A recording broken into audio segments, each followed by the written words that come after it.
오늘은 손재별로 읽고 쉬운 두 번째 시간입니다. 스가랴 8장을 통하여 성선의 축복에 대해서, 진리의 성읍에 대해서, 기이한 일에 대해서, 택제 축복에 대해서 변론해 보도록 하겠습니다. 본장은 7장과 같이 예언서 본문을 다시 전하는 중에 나와서 예언서대로 이제는 순종하는 자들에게는 복을 받게 되고 순종치 않은 자는 화를 받아 심판을 받는 그런 역사라는 것은 하나님께서 무엇이라고 하는 거냐?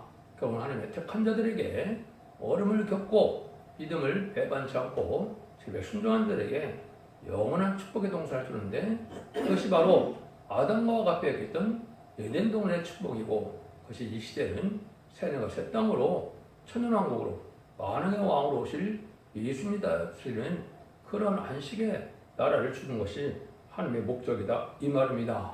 근데 오히려 택한 종들은 많은 시련과 연단 속에서 거기를 가게 하는 것은 인격이 합당한 자들이 대기하려고 한 것이고, 합당한 자들에게 복을 주한 것이기 때문에. 그렇지만 세상에서 그 마귀가 없는 이런 세상을 만들어야 되기 때문에 하나님은 마귀를 들어서 많은 시험을 해서 마귀의 유혹을 받지 않고 진리의 말씀을 들어간 자들에게 이러한 복을 주게 하신다. 근데 그는 인간으로 머릿수는 상상이 되지 않고 하나님의 놀라운 모략 속에 이루어지니까 여기 보면 기이한 일이다 이렇게 얘기했습니다. 인간들이 기이할 수밖에 없겠죠.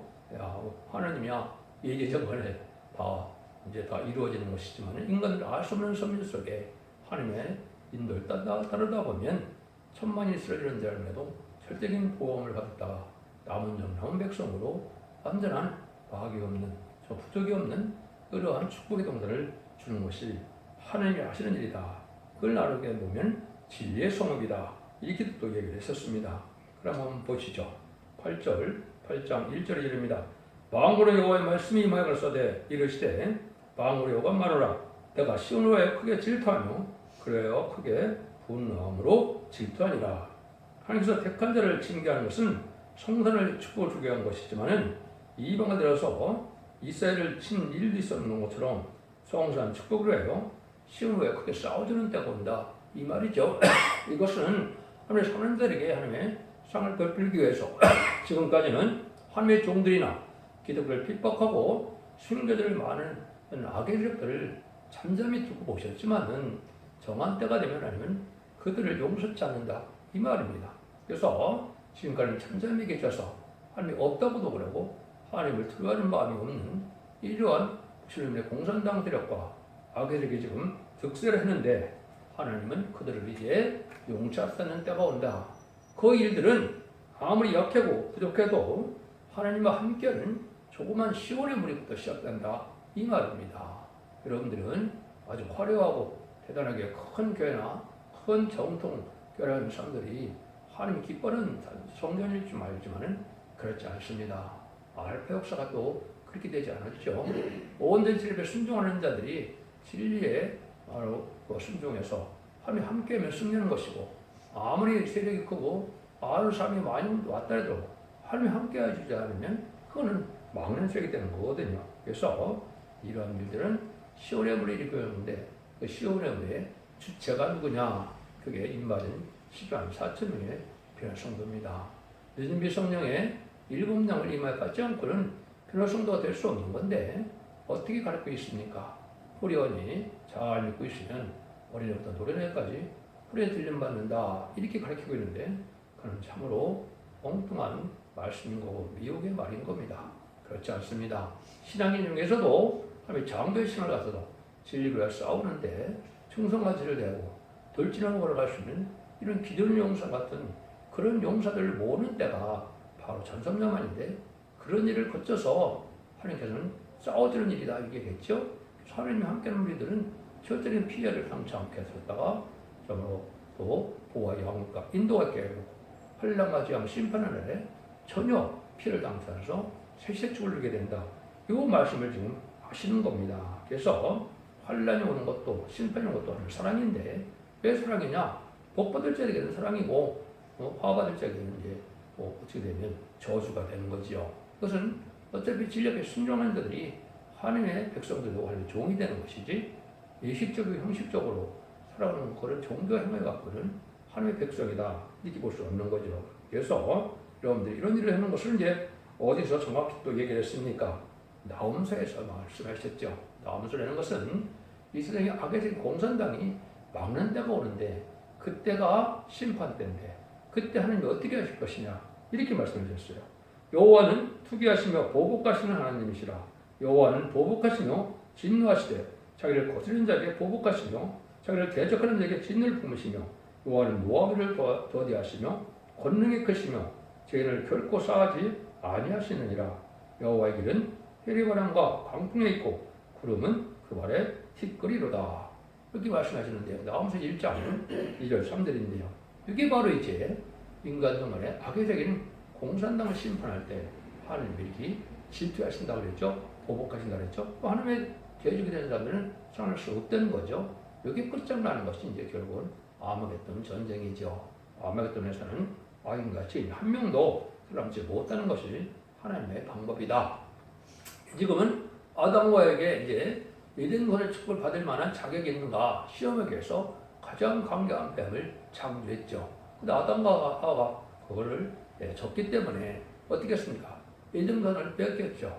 그래서 완전한 축복의 동상이 지금의 세상은 어떻게 됐습니까?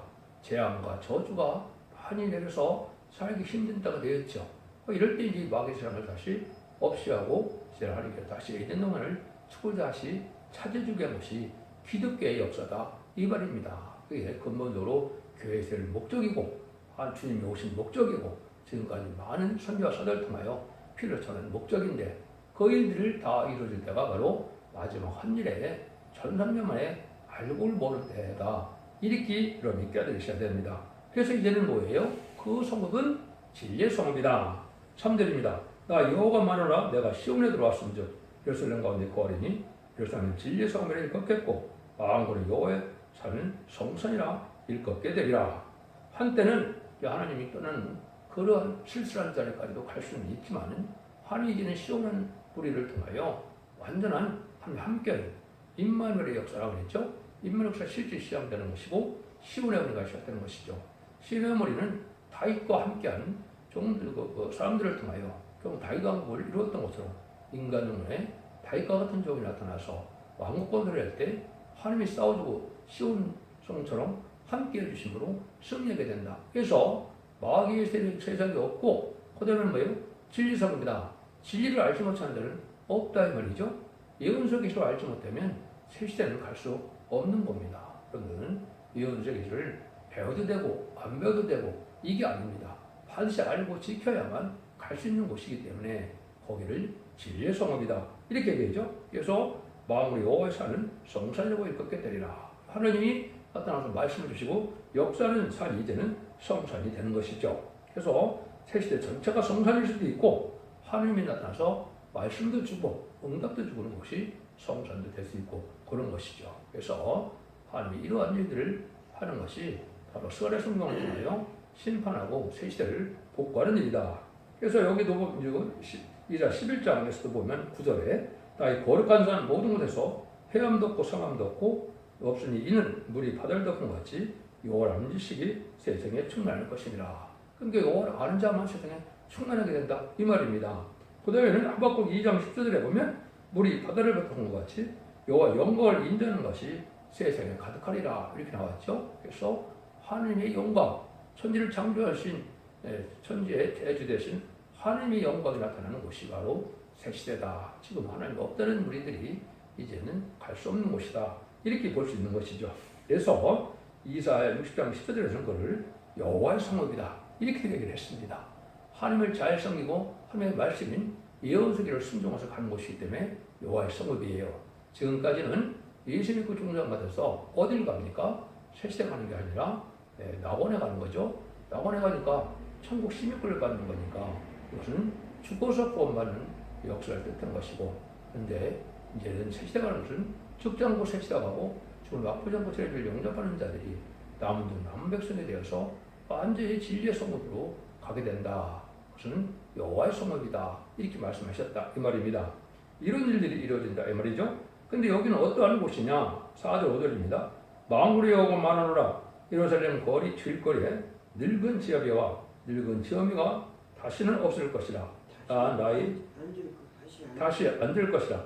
다 나이 많음으로 각기 손에 깃방울을 잡을 것이요 그 성읍 거리에 동남과 동료가 가득하여 거기서 장난하리라.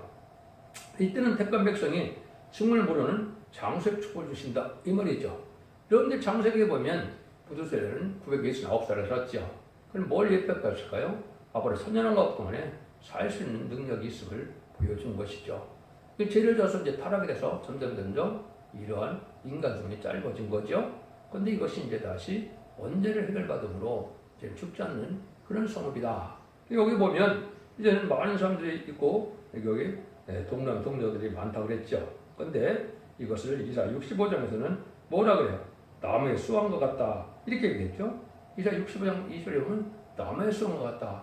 나무가 1000년, 2000년 사는 거 참 많죠. 여러분 텔레비에 보면 뭐 4000년 되는 것도 5000년 된 것도 있다 그래요. 이런 나무처럼 이제 하나님은 축제를 몸이 됐다 이 말이죠. 이런 축복을 하는 것이 바로 에덴 동산의 축복이다 이렇게 볼 수 있는 겁니다. 그래서 이제는 다 젊어지는 역사 속에 이게 죽지 않는 그 보호 속에 살아가는 것이다. 그래서 말씀을 순종차량으로 사명이 왔는데 말씀을 순종한 대로 사명이 없는 왕국을 이루시는 것이 하나님의 성실과 정의라는 거 이렇게 표현한 겁니다. 그런 일들이 이제 있을 것을 말씀하는데 이것은 뭐를 설명하느냐 한번 보시죠. 6절입니다. 만군의 여호와가 말하노라 이 일이 그날에 남은 백성의 눈에는 기이하려니와 내 눈에 어찌 기이가 있냐 만군의 여호와의 말이니라 이렇게 말씀하시죠. 그래서 아까 얘기했듯이 이사야 성경에는 오래전에 했던 말끔 포도주로 굴수가 가득한 그 연을 백풍으로 사망을 명하란다 이랬죠. 그래서 완전 변론의 말씀인 다림질의 진리의 말씀을 깨닫고 순종하면 원죄자 문제에서 사망을 멸하는 이런 역사가 온다. 이것은 원죄가 해결됐다 이 말이죠. 그래서 그런 일들이 있을 것을 얘기한 것이고 예수님도 또 뭐라 그랬습니까? 예수님도 요한복음 8장 51절에 보면 사람이 내 말을 지키면 정말 영원히 보지 않으리라 이랬죠. 그 죽어 천국 간다는 말이 아닙니다. 이거는 영원히 죽지 않는다 그랬죠. 그래서 정확히 이제 요한복음 11장 25절 26절에 보면 예수께서 가라사대 나는 부활이고 생명이니 나를 믿는 자는 죽어도 살겠고 그를 살아서 나를 믿는 자는 영원히 죽지 아니하리라. 이것을 네가 믿느냐? 이게 이제 나사로를 살리고 이 말씀하신 것이죠. 여기서도 살아서 나를 믿는 자가 영원히 죽지 않는 때가 온다. 그때가 바로 재림의 때다. 이렇게 보셔야 되는 겁니다. 근데 그건 아무리 인간들이 알 수 없는 일이기 때문에 그것은 남은 백성들에는 기이한 일이라는 것은 하나님의 모략적으로 보호하고 인도하는 역사가 있다. 이 말이죠. 그래서 여러분이 고린도서 15장 26절에도 보면 사도 바울도 뭐라 그래요? 맨 나중에 멸망받을 원수는 사망이니라. 사망 자체가 없어진다 이 말이죠. 그게 하나님의 약속이고 그것이 창세기 죄 지은 자가 빼앗겨서 사망이 먹었던 것처럼 이제는 죄를 사함받으면 사망이 없는 곳에 가게 되는 것이다. 이렇게 볼 수 있는 겁니다. 그래서 사람의 눈에는 기억이 여겨진다. 이렇게 이제 말씀하셨는데요. 이것은 아니 이제 죄 문제도 해결하고 또 전체적인 보호 역사를 받게 되는데 이것을 사도 바울이 데살로니가 후서 1장 10절에도 이렇게 말씀하셨어요. 그날에 감리하사 그의 성도들에게 영광을 얻으시고 모든 믿는 자에게서 기여김을 얻으시리라. 우리의 증거가 너희에게 믿어졌습니다. 이런 말씀을 이제 하신 걸 보면 하나님이 이제 말씀대로 보호하고 기도하고 인도하여서 양육받고 복을 받게 하는데 그런 일은 하나님의 성실과 정을 한다. 이렇게 말씀하셨어요. 7절, 8절입니다. 만군의 여호와가 말하노라 내가 내 백성을 동방에서부터 서방에서부터 구원하여 내고 내가 인도하여 다가 예루살렘 가운데 거하게 하리니 그들은 내 백성이 되고 나는 성실과 정의로 그들의 하나님이 되리라. 그랬죠. 동방과 서방에서 먼저 구원한다 그랬죠. 이건 무슨 뜻일까요? 동방은 셈의 장막을 뜻한 겁니다. 서방은 야벳 장막을 뜻한 거거든요. 그래서 결국은 창세기 9장 25절에서 27절에 보면 누가 많이 복을 받습니까? 셈이 가장 복을 받고 그 다음에는 야벳이 복을 받죠. 그런데 이제 남방과 북방은 복을 못 받죠.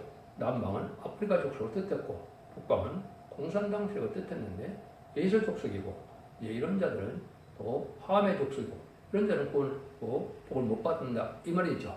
그래서 구원을 못 받는다는 뜻은 아니지만은 복을 못 받는다. 여기서 먼저 남방과 서방에서부터 구원한다 이렇게 말씀하셨죠. 이게 바로 이제 10만 4천 명은 남방과 서방에서 나오게 됩니다.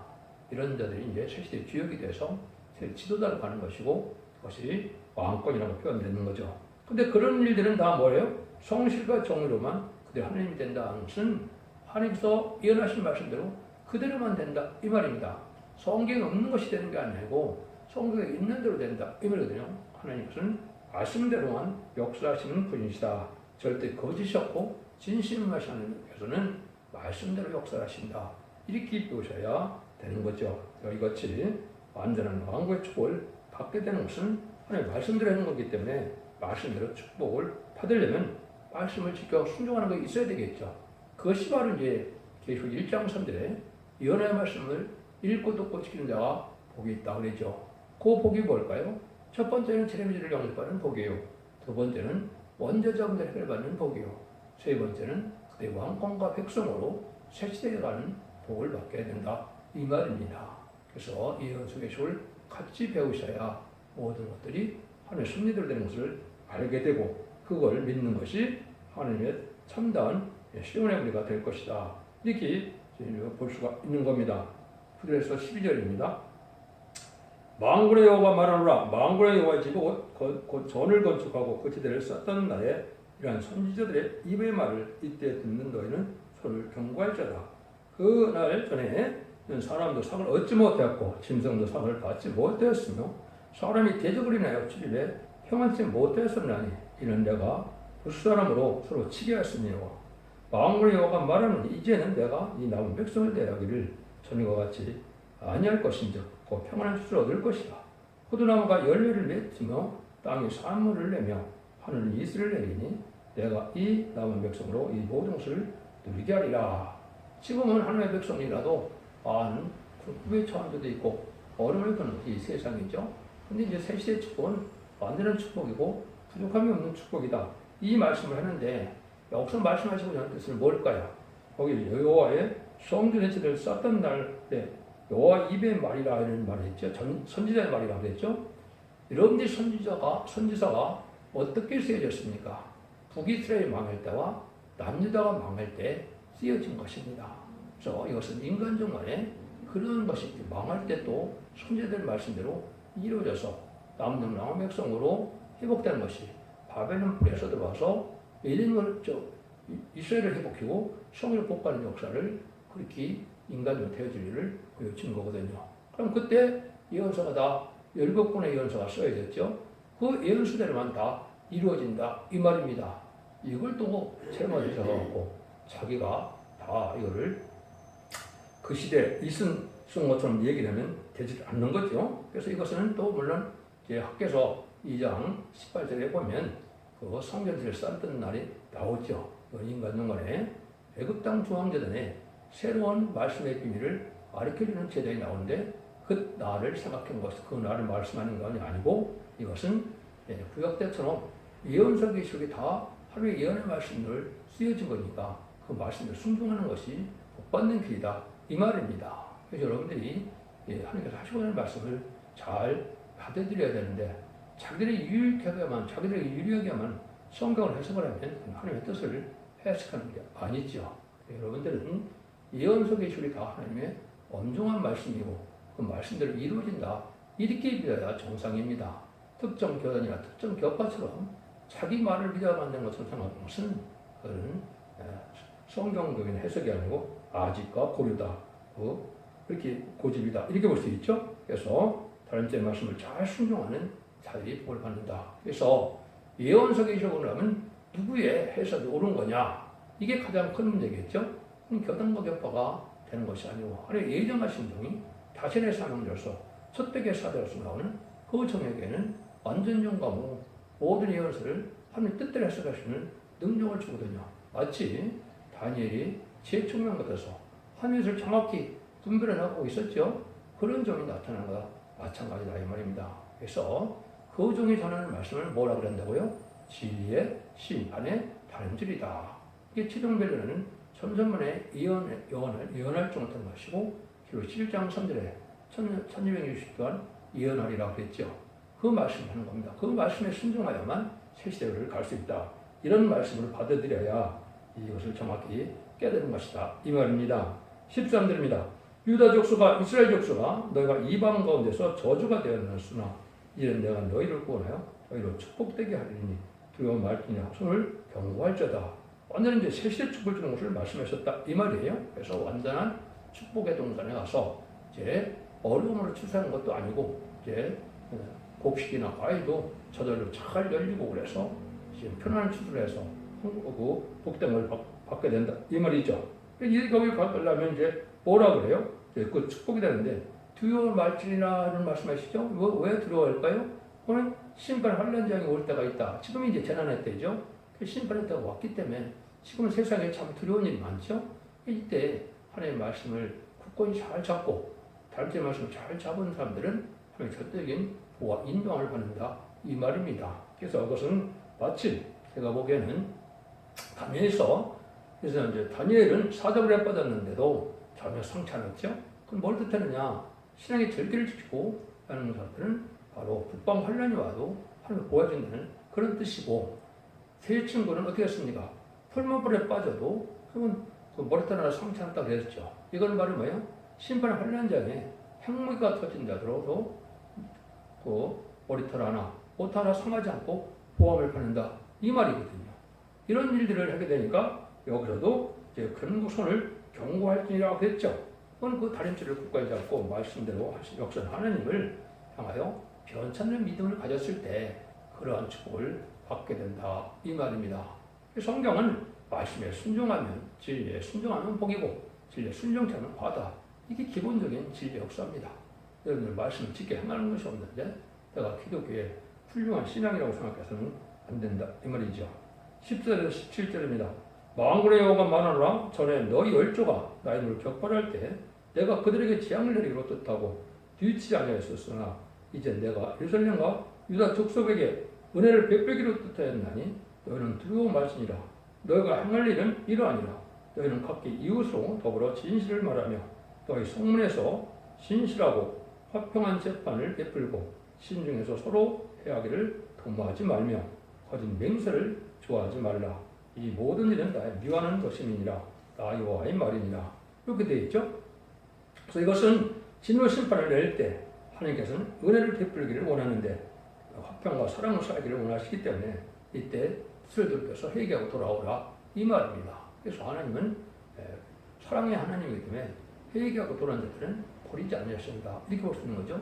회개치 않은 것은 이제 말 죽게 되는 거죠. 따지고 보면요. 그래서 하나님께서 이렇게 싸우지 말고 사랑을 가지고 살고 거짓 없이 사랑스럽게 사는 자들에게 하나님은 또한 말씀을 가감없이 지금까지 종을 통하여 말씀을 가감없이 받아들이는 사람들을 택한 종, 택한 방식으로 여기서 그들에게 복을 내려주겠다 이 말입니다.